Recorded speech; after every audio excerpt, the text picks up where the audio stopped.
Wow, that was loud. Hey everybody, welcome back. And as you can tell, we are finally back to this. The Elements of Harmony guidebook. Now, it's taken me a while to do this because, a few reasons. I haven't found the time to do it, the iPod's died on me a few times, I couldn't get episodes out, yada yada yada. Things came up, But today, I wanted to get them out of the way this week.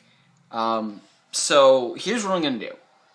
For about, let's say, 4 times a day, well, really, here's what we got. We got the 3rd season to cover, we got the movie to cover, and then, somewhere along the line, I want to cover each and every episode of Season 4.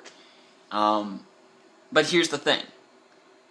With 13 episodes in the movie to cover, we're going to do those this week, and then next week will be when the 5th episode will be out, so next week will be the Season 4 review after the first 5 episodes, basically.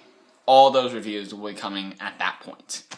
As you saw on this channel, I have reacted to... I have live reacted to, actually, the premiere of Daring Don't. And, it was a good episode, and I think it's definitely there at the top 3 episodes of all time. And you'll find out why at a future date. But without further ado, let's get to this episode, because this episode right here is going to be spectacular. So this episode is going to be The Crystal Empire, Part 1. Later today, we are going to basically do a schedule of 4-3-4-3, because Friday I won't be here, and, blah, blah, blah. I want to get this done in the next 4 days, not the next 5. So basically, we're going to do both Crystal Empire episodes today, and one Bad Apple, and too many Pinkie Pies. Not in that order, of course. So, here we go. The Crystal Empire, Part 1. So in Canterlot, Princess Celestia receives a warning from a royal guard. Quote, "It has returned," unquote. That was basically the entire first scene of Episode 1 of Season 3. Now, she summons Twilight to Canterlot at once. Twilight thinking that this is going to be a gigantic test. Well, hearing that it's going to be a test, really. She just thinks that it's going to be like, oh, I need to study for this. Oh, but wait, I haven't studied for it, so... Anyways. Explaining that Twilight will have to find a way to protect the Crystal Empire. By the way, I want to know how many times I actually say the word crystal when I'm reading the description here. So, that's 1, okay? 1. Putting up a finger for that. Every time I say crystal, when it comes to this, the book, 1. The title doesn't count. Anytime I say crystal out of context, in a sense, does not count, so 1. A part of Equestria that vanished into thin air 1,000 years ago and has just reappeared. Somehow. Weirdly enough, it just decided to show up. Anyway, blah blah blah. The Empire is under immediate threat from a dark unicorn named King Sombra. The, again, one-time villain, we have no idea about his whereabouts now, but anyway, the only 2 episodes he was in. Who once cursed the Empire, causing its disappearance, Who once cursed the Empire, causing its disappearance. Sorry about that, that was said wrong. Twilight and her Ponyville friends are to join Shining Armor and Princess Cadance in the Crystal Empire, that's 2, and work together to find a solution before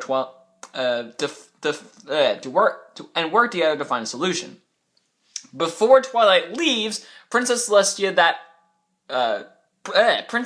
tells her that in order to move on to the next level to the next level of her studies, it must be Twilight alone who ultimately succeeds in saving the Empire.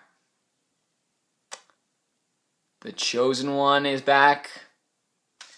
Anyway, the Friendship Express, and yes, it is officially the Friendship Express, the train, takes the 6 ponies and Spike north from Canterlot to the icy tundra on the outskirts of the Crystal Empire, where Shining Armor is there to greet them, in a Hoth style. As they race through the harsh landscape toward the safety of the Empire, they are followed by a massive shadowy figure that is closing in on the shimmering city, which is why this photo is here. That little black part is Sombra. Blah, blah, blah.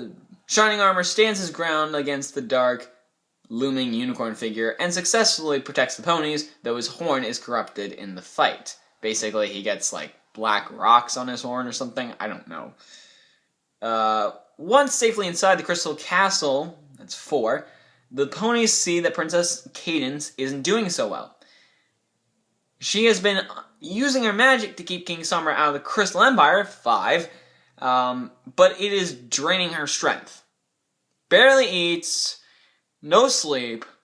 I wonder what the bathroom situation is. We can only wonder what the bathroom situation is, so yeah. That's bad. Question is, how long has she been like this? I don't want to know.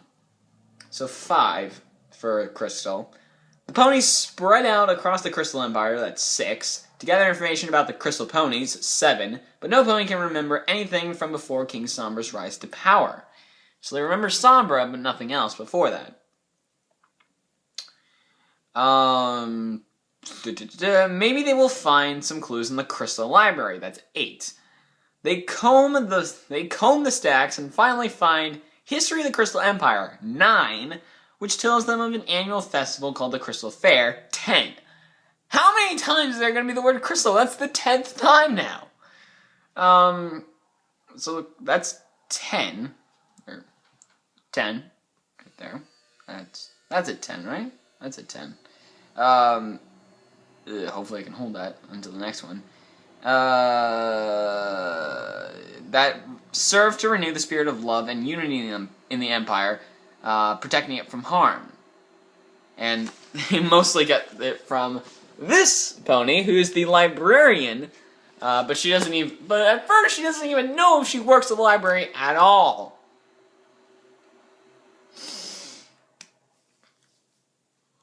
Make the same face that Dash does. Anyway, gotta put that 10 back up. I don't know. That's the best I can do right now. If this is a sign, I'm sorry. If this is just a sign for something, I don't know. Blah, blah, blah, blah, da, da, da, da. They meticulously recreate all the elements of the fair, as the Crystal Ponies, that's 11. We'll put out the pinky on this one. 11. Enter the festival. The plan seems to work. Memories of the prosperous era before King Sombra can come flooding back. And the ponies are eager to see the fair's main attraction, the Crystal Heart. That's 12. But the original Crystal Heart, 13, was endowed with a magic that channeled the happiness of the ponies into protection for the Empire. The replica the ponies made isn't magical at all, and without the original, their plan will fail. Twilight believes she has to be the one to restore the Crystal Heart. That's 14. That must be what Princess Celestia's final words in Canterlot meant. End of part 1, as the Crystal Empire is about to be taken by Sombra. Brandon T. Snyder, 15 times in one episode, you just said the word crystal. Congratulations! Anyway, that's it for this episode. What did I think about it personally? To me, this was the first actual season premiere episode that I watched with a lot of other people, knowing that it was premiere day for everyone. I watched it with a lot of people. And it was probably one of the greatest moments ever. I'll get into more detail about it in episode 2. But with this episode, I think with just this episode, I felt like, whoa, this is crazy. This is the end. This is the end. You know, but anyways, anyway, now what about this? I failed to mention these. 2 songs were in this episode. The Failure Song and the Crystal Empire, the Crystal Fair Ballad, the Crystal, what was it? Hold on, I need to look at the back of the book. Sorry about this. Alright, so the Failure Song and the Ballad of the Crystal Ponies. The Failure Song was amazing. In fact, the best line of that, and yes, I am reading off of the book here. I don't really care. The best line about that is, you know, Twilight's line of the square root of 546 is 23.36664289,109. It keeps going and going and going, but she stops at the 8, 9. She stops at the 11th She stops at the 11th spot after the decimal. That's pretty good. That's pretty cool. That's pretty cool. As for the Ballad of the Crystal Ponies, I think that was a really good way of telling about the history of the Empire, and really the good way of, you know, showing off what they had to do. The Pinky Flugelhorn was amazing, and I think overall, I guess this episode gets a pretty high ranking. This episode, again, this season got a lot of really good episodes, almost perfect episodes, and I think this one was one of them, one of the low ones, unfortunately. I'm gonna have to give it an 8.8 out of 10. It was pretty low on my list, and the next episode is gonna be pretty lowish compared to the other episodes. But yeah, an 8.8, basically, because, you know, it's just a starter episode. This is all we're gonna see for now. It's just a preview of what's to come in the future. And it is meant, to me, it's meant to be rated low.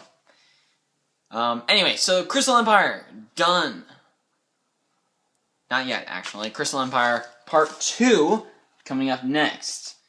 See, this episode is when they become crystallized, and the episode where Shining Armor throws his wife. Fun. Actually, I shouldn't say that. That's later today. Ha! No one would get that unless you guys... None of you would get that unless you're either a huge brony and you've seen that episode, or, you know, blah, blah, blah. You know, you wouldn't get that unless you've seen that episode, or heard it many a times in the fandom. This was going to be... This one right here, this was going to be the first big... quote-unquote meme of the season. So, yeah. But anyway, guys, thanks for watching this episode. I'll see you guys for episode 2. And I failed to mention the writer of this episode. It's Megan McCarthy. So, and of course she's going to write the second part too, so don't worry about that. Anyway, Crystal Empire Part 2 coming up next. See you guys for that.